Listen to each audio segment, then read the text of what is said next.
बिस्मिल्लाहिर्रहमानिर्रहीम। बिस्मिल्लाहिर्रहमानिर्रहीम।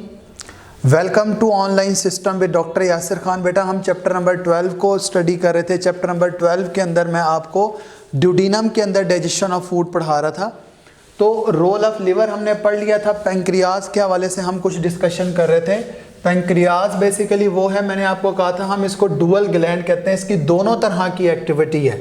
पैंक्रियाज वो है जो एक्सोक्राइन एक्टिविटी भी शो करता है, पैंक्रियाज वो है जो एंडोक्राइन एक्टिविटी भी शो करता है। It is actually the dual gland. Endocrine भी है, it shows both the exocrine activity as well as the endocrine activity. देखो पैंक्रियाज की एक्सोक्राइन एक्टिविटी में पैंक्रियाज का जूस है, that is the pancreatic juice. Pancreas का जूस है, जिस जूस को हम क्या कहते हैं, पैंक्रियाटिक जूस कहते हैं। जबकि पैंक्रियाज की एंडोक्राइन एक्टिविटी के अंदर उसके हार्मोन है। कौन से हार्मोन है, सेकेंड ईयर के अंदर आप जाके पढ़ेंगे। एक हार्मोन का नाम है इंसुलिन और एक हार्मोन का नाम है glucagon. Insulin and the glucagon. देखो ये जो पैंक्रियाटिक जूस होता है, ये पैंक्रियाज के अंदर मौजूद एक डक्ट होती है जिसे हम पैंक्रियाटिक डक्ट कहते हैं, उसके अंदर मौजूद होता है। और इस पैंक्रियाटिक जूस के अंदर हमारी खुराक के तीनों तरह के कंटेंट की ब्रेक डाउन के बेसिकली एंजाइम्स मौजूद हैं। खुराक की तीनों तरह के कंटेंट के, यानी इस पर्टिकुलर जूस में आप देखेंगे एक तरह का एंजाइम वो होगा जो कार्बोहाइड्रेट की डाइजेशन करवाएगा, एक तरह का एंजाइम वो होगा जो प्रोटीन की डाइजेशन में इन्वॉल्व है, और एक तरह का एंजाइम वो है जो लिपिड की डाइजेशन के अंदर इन्वॉल्व है। अच्छा, जो कार्बोहाइड्रेट की डाइजेशन के अंदर एंजाइम इन्वॉल्व होता है उसका नाम है पैंक्रियाटिक अमाइलेज। उसका नाम क्या है, पैंक्रियाटिक अमाइलेज।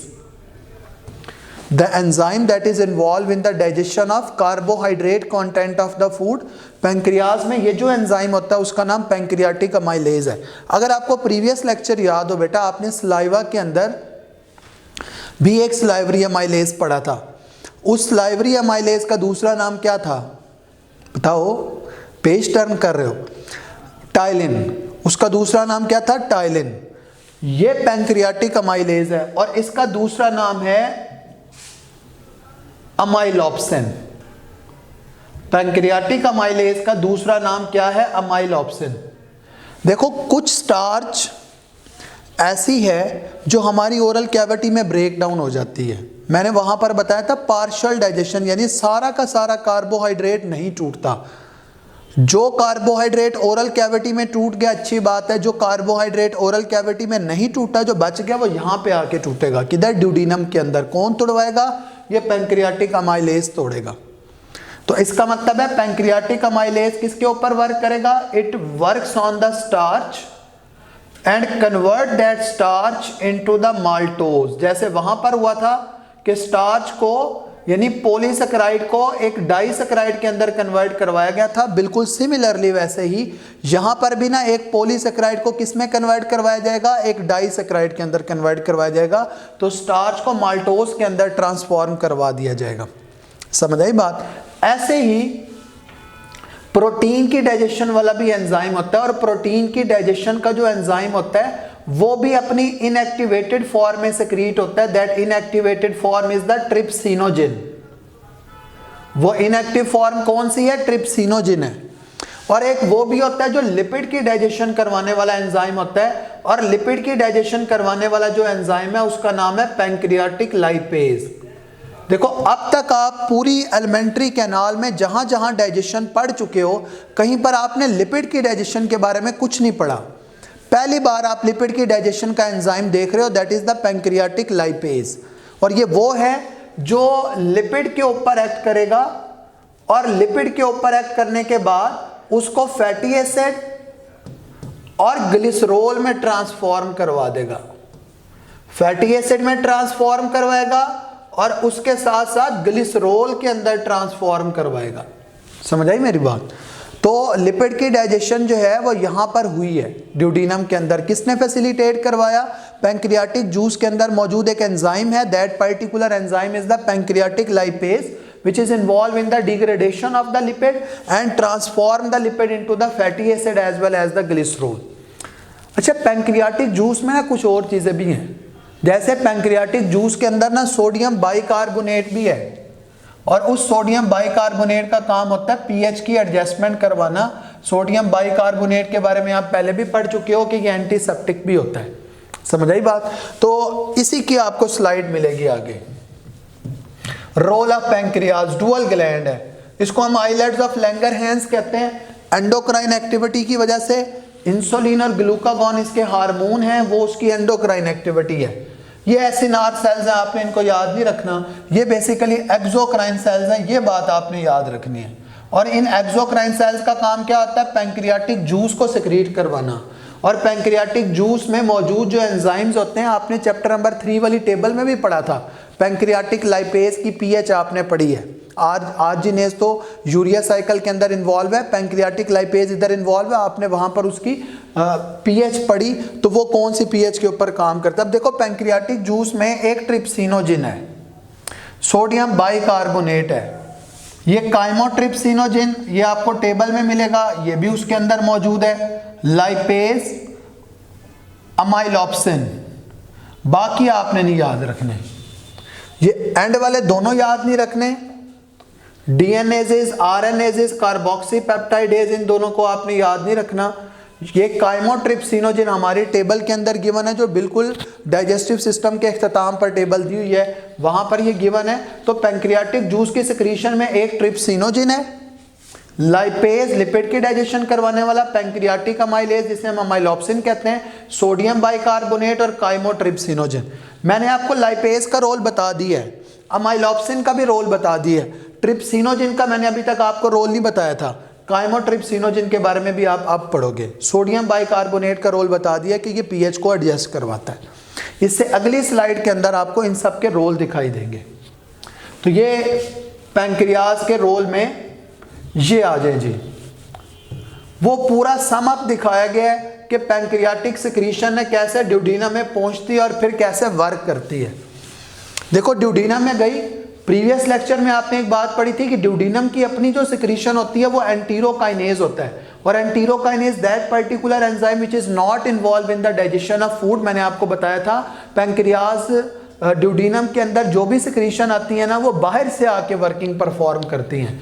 वो क्या करती हैं? बाहर से आके वर्किंग परफॉर्म करती हैं। तो ये जो एंटीरोकाइनेज है, इसका क्या रोल होता है? काइमोट्रिप्सिन क्या करेगा? काइमोट्रिप्सिन ना प्रोटीन को पॉलीपेप्टाइड के अंदर और पेप्टोन्स के अंदर ट्रांसफॉर्म करवाएगा, यानी ये भी सेम वही काम कर रहा है। यानी both the trypsinogen when it becomes activated as well as the chymotrypsinogen when it becomes activated, both are involve in the digestion of proteinaceous content of our food and transform that particular protein into the polypeptide as well as the peptones. ये उसमें transform करवा देता है। ये इसका काम मैंने आपको बताया, समझ आई बात? यानी ये सारा काम कहाँ पे हो रहा है? ये सारा का सारा काम जाके हो रहा है ड्यूडेनम के अंदर। अच्छा, ड्यूडेनम से ना एक पर्टिकुलर हार्मोन भी सिक्रीट होता है, जैसे मैंने आपको बताया था स्टमक से हार्मोन सिक्रीट होता है, उस हार्मोन का नाम गैस्ट्रिन था। वैसे ड्यूडेनम से भी एक हार्मोन सिक्रीट होता है जिसका नाम क्या है? सिक्रीटिन। अच्छा, सिक्रीटिन का क्या रोल होता है? एक तो आपने याद रखना है ये हार्मोन ऑफ द ड्यूडेनम है। अगली बात जो आपने याद रखनी है वो ये याद रखनी है कि ये जो सिक्रीटिन होता है, ये सिक्रीटिन ना उन तमाम सिक्रीशंस को बढ़ाएगा, सिक्रीटिन उन तमाम सिक्रीशंस को बढ़ाएगा जिन्होंने ड्यूडेनम में आना है।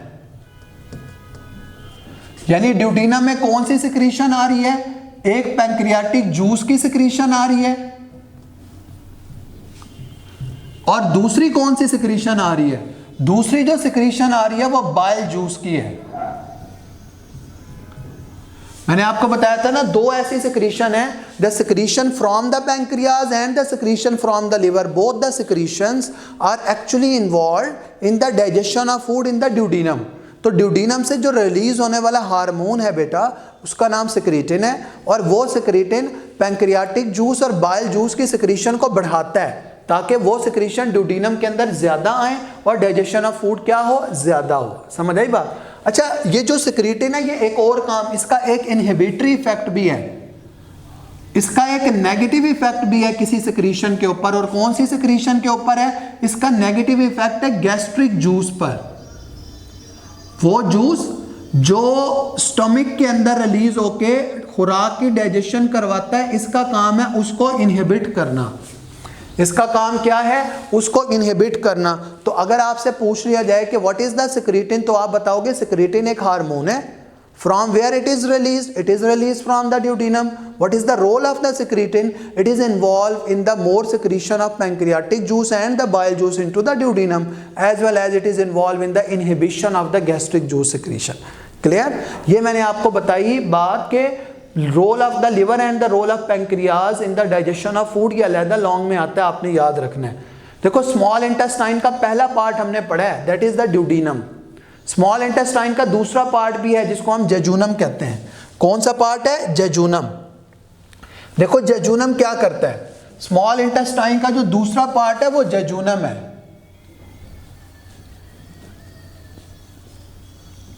और जेजूनम के बारे में मैंने आपको बताया था, it is the 2/5 of small intestine. Jejunum का जो जूस है, आप उस जूस को इंटेस्टाइनल जूस कहते हो। यानी ऑलरेडी ना हमारी एलिमेंट्री कैनाल में बड़े जूसेस हैं, इस वजह से मजीद आपको कोई ये नेस्ले का जूस या कोई ये गाजर का जूस पीने की ज़रूरत नहीं है। अपना ही सलाइवा निकालो और उसको पी जाओ।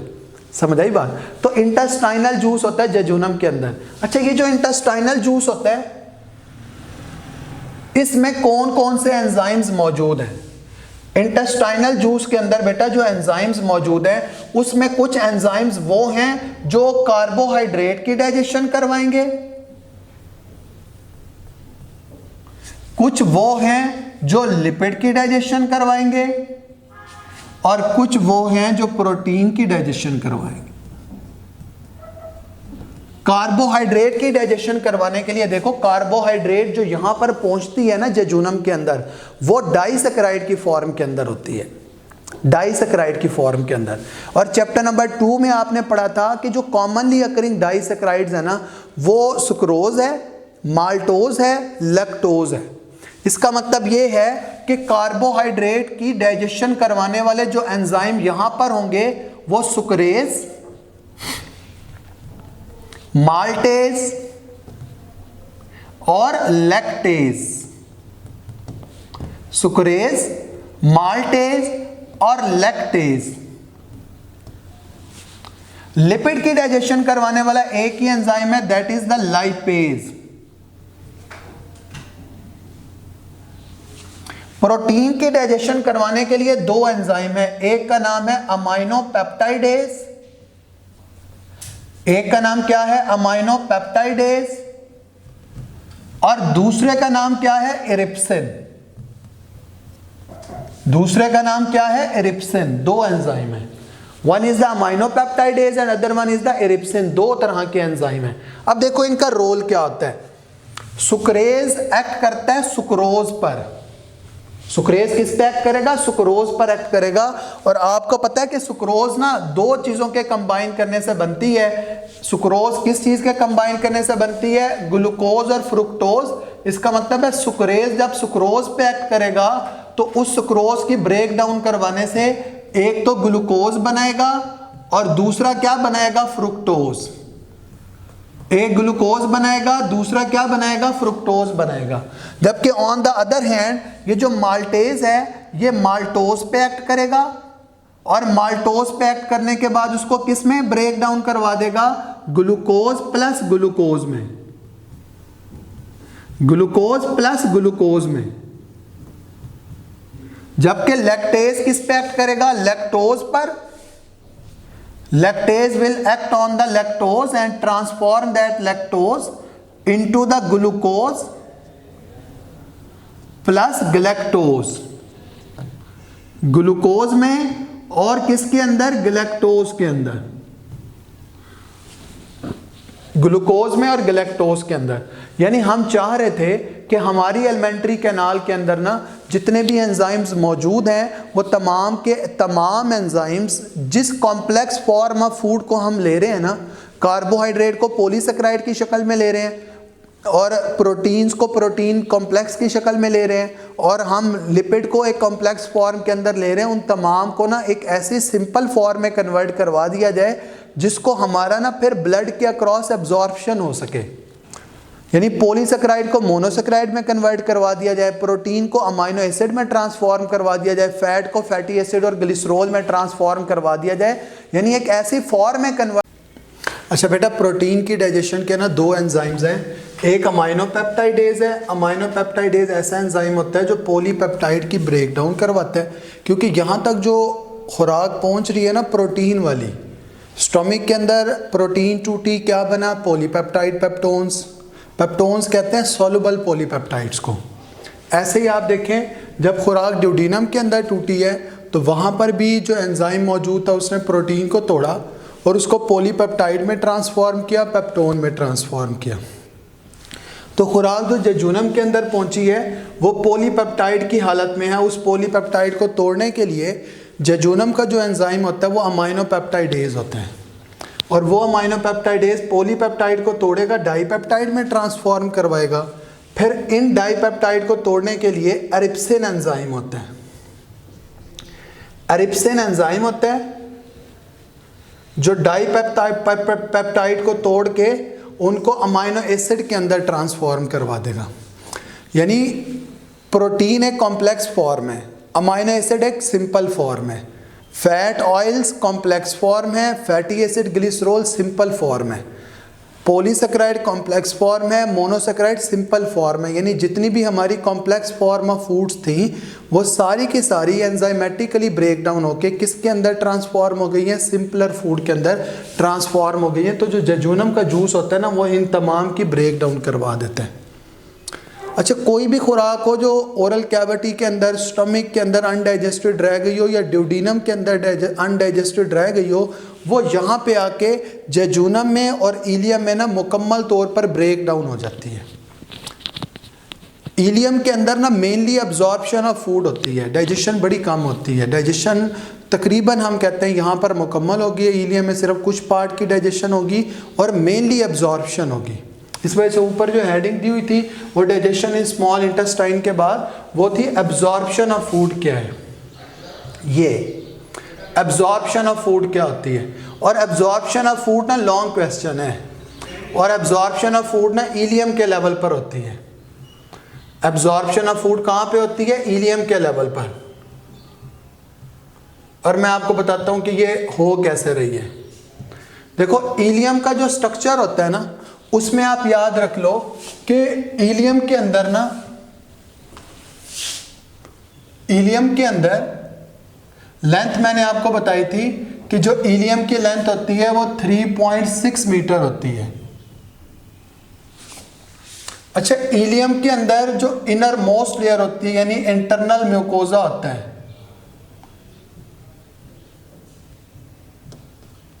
इनर मोस्ट लेयर, वहां पर विलाई मौजूद होते हैं। Due to presence of the several villi, जो इनर वॉल होती है ना वो वॉल्वेटी अपीयरेंस देती है, वेलवेट लाइक है। जैसे वेलवेट का कपड़ा होता है ना वैसी है, क्योंकि वहां पर इंटेस्टाइनल फोल्ड्स मौजूद होते हैं और उन इंटेस्टाइनल फोल्ड्स किस वजह से हैं, विलाई की वजह से। अच्छा, विलाई काफ़ी सारे हैं तो विलाई कहते हैं, एक हो तो फिर हम कहते हैं विलस है। और हर जो विलस होता है वो 3 चीज़ों पर मुश्तमिल होता है। Number 1 epithelial cells, number 1 epithelial cell, number 2 blood capillary यानी ब्लड वेसल्स, और number 3 lymphatic vessels. Number 3 lymphatic vessels, और वो क्या हैं, लैक्टील्स हैं। लैक्टील्स जिन्हें हम लिम्फेटिक कैपिलरीज कहते हैं, जिन्हें हम लिम्फेटिक कैपिलरीज कहते हैं। तो हर जो विलस होता है वो 3 चीज़ों पर मुश्तमिल होता है। उसमें एक क्या है, एपिथेलियल सेल, और नंबर सेकंड पे क्या है मैंने बताया, ब्लड कैपिलरीज। नंबर थर्ड पे क्या है मैंने आपको बताया, लिम्फेटिक कैपिलरीज। 3 चीज़ें होती हैं। ये 3 चीज़ें कंबाइन करके ना एक विलस बनाते हैं। तो हमारी जो इलियम होती है ना, उसकी जो इनर मोस्ट वॉल होती है, उसके अंदर सेवरल विलाई होते हैं, काफ़ी सारे, जिसकी वजह से जो इनर वॉल होती है वो वेलवेटी अपीयरेंस देती है, वेलवेट लाइक है। अब देखो, ये जो मैंने एक बात बताई ना, ये शायद आपके लिए नई हो, लेकिन याद रख लो, हम जो ह्यूमन होते हैं ना, हमारी बॉडी के अंदर ट्रांसपोर्टेशन ऑफ मटेरियल के लिए ना 2 सिस्टम है। एक सिस्टम को हम कहते हैं सर्कुलेटरी, ट्रांसपोर्ट ऑफ मटेरियल के लिए। एक जो सिस्टम होता है वो सर्कुलेटरी सिस्टम होता है for the transportation of material. एक जो सिस्टम है वो सर्कुलेटरी है, जबकि दूसरा जो सिस्टम होता है उसे हम लिम्फेटिक सिस्टम कहते हैं। क्या कहते हैं? Lymphatic system. सर्कुलेटरी सिस्टम की जो वेसल्स हैं ना, उनमें आर्टरीज हैं, कैपिलरीज हैं, वेन्स हैं। लिम्फेटिक सिस्टम की जो वेसल्स होती हैं ना, हम उन्हें लिम्फेटिक कैपिलरीज कहते हैं, लिम्फेटिक डक्ट कहते हैं। तो ये उन्हीं में से मैंने मेंशन की हुई है, लिम्फेटिक कैपिलरी। तो हर विलस के अंदर एक एपिथेलियल सेल, ब्लड कैपिलरी और साथ साथ में लिम्फेटिक कैपिलरी। अच्छा, ये जो एपिथेलियल सेल्स होती है, इनकी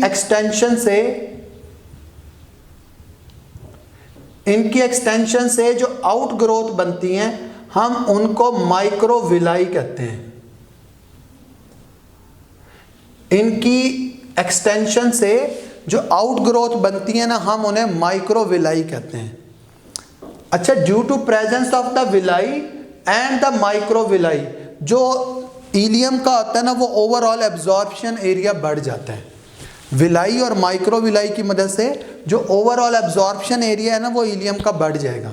तो इलियम का मैंने आपको स्ट्रक्चर बताया कि इलियम के स्ट्रक्चर के अंदर ना, बेसिकली जो इनर मोस्ट लेयर होती है, वहाँ पर इंटेस्टाइनल फोल्ड्स होते हैं। वो इंटेस्टाइनल फोल्ड्स किसकी वजह से हैं? विलाई की वजह से हैं। हर विलस के अंदर क्या क्या मौजूद होता है, और एपिथेलियल सेल्स की एक्सटेंशन को हम माइक्रोविलाई कहते हैं। और विलाई और माइक्रोविलाई का मौजूद होना ओवरऑल एब्जॉर्प्शन एरिया बढ़ा देता है।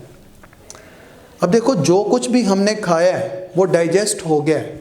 ऐसा नहीं होगा कि डाइजेस्ट होने के बाद वो वेस्ट हो जाए, वो सब का सब एब्जॉर्ब होके ना ब्लड में जाएगा, ताकि ना फिर ब्लड जैसे जैसे हमारे सेल्स के पास से गुजरता है, ब्लड उन न्यूट्रिएंट्स को ना हमारे सेल्स तक पहुंचाए। हमारे तमाम के तमाम सेल अपनी जगह पर मौजूद हैं। ऐसा नहीं है कि जी मेरे जो पाँव के सेल हैं वो जैसे ही मैं खुराक खाऊं तो सबसे पहले ये मुंह की तरफ चले जाएं, जी खुराक तो मुझे दो। सारे अपनी जगह पर मौजूद हैं। सब तक खुराक पहुंचाना किसका काम है? ब्लड का काम है, क्योंकि ब्लड ना हर जगह से गुजर रहा है, तो ब्लड वहाँ पे न्यूट्रिएंट्स पहुँचाएगा। सबसे पहला काम होना है कि जी ब्लड में वो तमाम के तमाम न्यूट्रिएंट्स एब्जॉर्ब तो हों, फिर जाएंगे ना आगे। तो वो एब्जॉर्प्शन हो रही है, यानी यहाँ से जो भी न्यूट्रिएंट्स जाएंगे वो सारे के सारे वो न्यूट्रिएंट्स होंगे जिन्होंने हमारे ब्लड में पहुँचना है। कहाँ से पहुँचना है? From the ilium. अब उसमें कुछ चीज़ें ऐसी हैं जो प्यार मोहब्बत से चली जाएंगी, यानी टीचर कुछ बच्चों को सिर्फ एक ही दफ़ा कहता है कि बेटा पढ़ लो, ये आपके फ़ायदे की बातें हैं, तो बच्चों को समझ आ जाती है। कुछ आपकी तरह हैं जो प्यार से नहीं समझते, वो हमेशा गुस्से से ही समझेंगे, तो उन्हें ऐसे नहीं समझ आती, ठीक है। तो वो लातों के भूत हैं, बातों से नहीं समझने वाले, आप जैसे हैं सारे, ठीक है। तो उसमें क्या होना है, वो फिर किसी और ही मैकेनिज्म से जाएंगे। देखो, मैं अब वो अगली स्लाइड शो करवाता हूँ जिसमें वो पूरा का पूरा मैकेनिज्म लिखा हुआ था कि खुराक में कैसे एब्जॉर्ब हो रही है, ये लिखा हुआ। देखो, एब्जॉर्प्शन ऑफ फूड, वो खुराक जो यहाँ पर पहुँच रही है वो शुगर की हालत में, यानी वो वहाँ ग्लूकोज है, फ्रुक्टोज है, ईच एंड एवरीथिंग, सारी चीज़ें मौजूद हैं। और जो प्रोटीन पहुँच रही है अमाइनो एसिड की हालत में है, जो फैट पहुँच रही है वो फैटी एसिड और ग्लिसरॉल की हालत में है। देखो, sugar, amino acid and the other non glucose sugar, यानी कुछ ग्लूकोज हैं और कुछ नॉन ग्लूकोज शुगर्स भी हैं। देखो, डिफ्यूजन के रिजल्ट में जाएंगी या एक्टिव ट्रांसपोर्ट के रिजल्ट में भी जा सकती हैं। डिफ्यूजन के रिजल्ट में जाएंगी या एक्टिव पहले क्या होता है कि काफ़ी सारी जो ग्लूकोज अमाइनो एसिड है ना, वो पैसिवली ही जा रही है डिफ्यूजन के रिजल्ट में। फिर जो बाकी बच जाएगी वो एक्टिव ट्रांसपोर्ट के अंदर जाएगी। अच्छा, ये जो नॉन ग्लूकोज शुगर होती है ना, देखो पाथवे लिखा हुआ है कि जी ब्लड कैपिलरीज में आई हैं, फिर हमारे लिवर की सर्कुलेशन में आती है। अच्छा, लिवर की सर्कुलेशन में ना ये जितनी भी शुगर्स हैं ये एब्जॉर्ब होकर इस वजह से भी पहुंच रही है कि वहाँ पर ना नॉन ग्लूकोज शुगर्स ने, यानी वो तमाम शुगर जो ग्लूकोज के अलावा हैं वो ग्लूकोज के अंदर कन्वर्ट हो जाती हैं। All the non glucose sugars are transform into the glucose sugars, यहाँ पे आके लिवर में। इसका मतलब है शुगर की ट्रांसपोर्टेशन, अमाइनो एसिड की ट्रांसपोर्टेशन फ्रॉम आवर इलियम वो ज़रा कंपैरेटिवली इजी है कि मेनली वो पैसिवली चली गई डिफ्यूजन के रिजल्ट में सिंपल, या फिर कुछ वो है जो एक्टिव ट्रांसपोर्ट के रिजल्ट में चली जाती है, कुछ वो है जो एक्टिव ट्रांसपोर्ट के रिजल्ट में चली जाती है। प्रॉब्लम इधर है, देखो फैटी एसिड और ग्लिसरॉल की थोड़ी सी अमाउंट ना डायरेक्टली ब्लड में जाती है, ज़्यादातर अमाउंट ऐसी है जो एपिथेलियल सेल्स में जाएगी। फैटी एसिड और ग्लिसरॉल की ना ज़्यादा अमाउंट वो है जो एपिथेलियल सेल्स में जाएगी। अच्छा, एपिथेलियल सेल्स में जाएगी तो वहाँ पे जाके ना ये कंबाइन कर जाएगी आपस में। विलस में 3 चीज़ें हैं ना, एक epithelial cell, blood capillary, lymphatic capillary.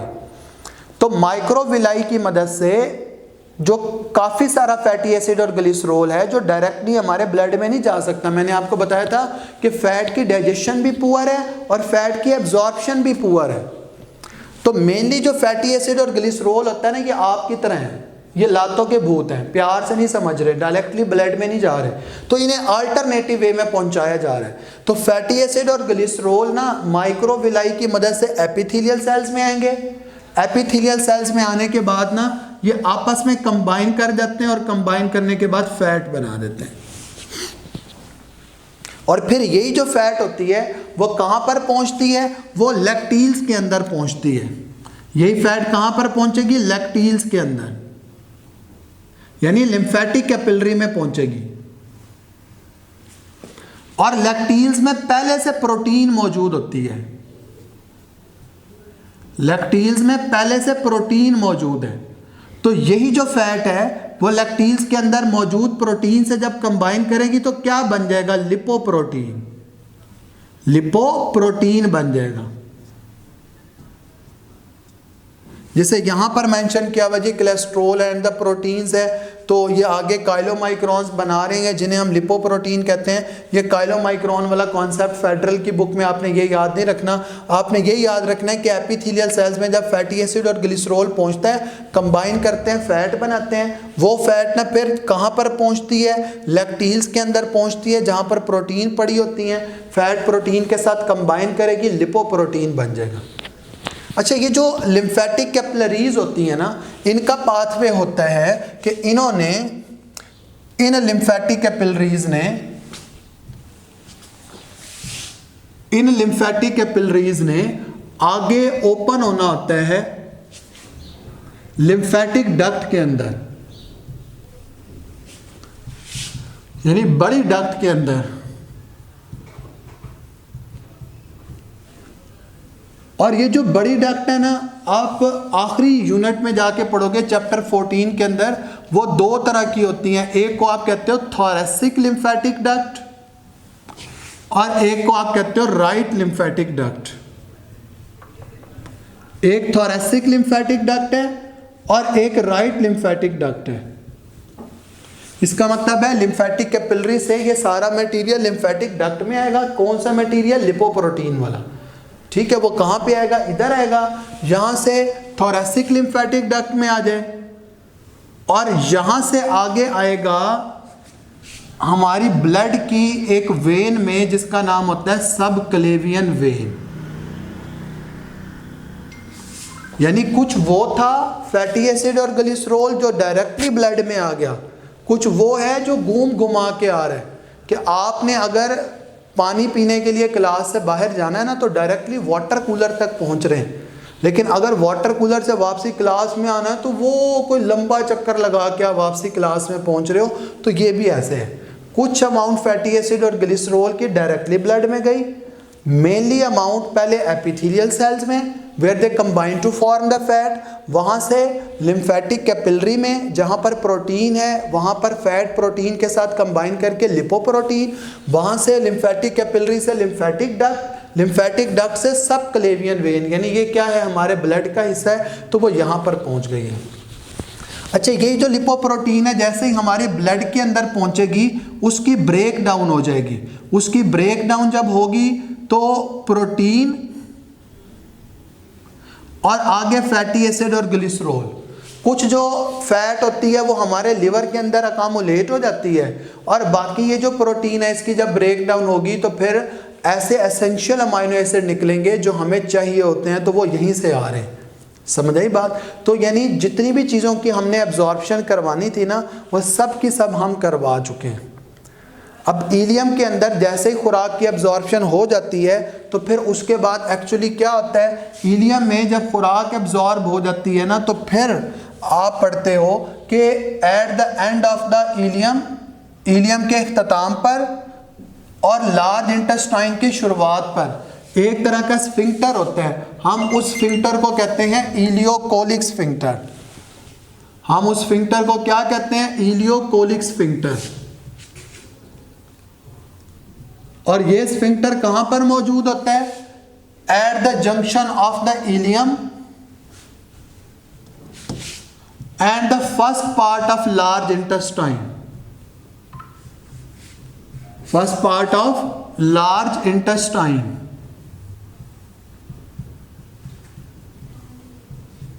जिसने क्या करना है? जिसने खुराक को ना फिर आगे पहुंचा देना है लार्ज इंटेस्टाइन के अंदर। यानी खुराक के अंदर मेनली जितने यूज़फुल प्रोडक्ट्स होते हैं ना, वो सारे के सारे इलियम में एब्जॉर्ब हो जाते हैं। बाकी जो चीज़ें बच जाएंगी ना, उन्होंने लार्ज इंटेस्टाइन के अंदर जाके एब्जॉर्ब होना होगा। समझ आई बात? तो ये था बेटा पैंक्रियाज कैसे डाइजेशन में इन्वॉल्व है, जेजुनम कैसे डाइजेशन में इन्वॉल्व है, और इलियम के लेवल पर एब्जॉर्प्शन कैसे होती है, absorption of food at the ilium. Long question है, आपने अच्छे से याद करना है, और बुक में इसकी डायग्राम भी है। समझ आ गई बात? तो आज के लेक्चर में जो बात समझ ना आई हो बेटा, वो आप व्हाट्सएप ग्रुप में पूछ सकते हैं। आज के लिए अल्लाह हाफ़िज़।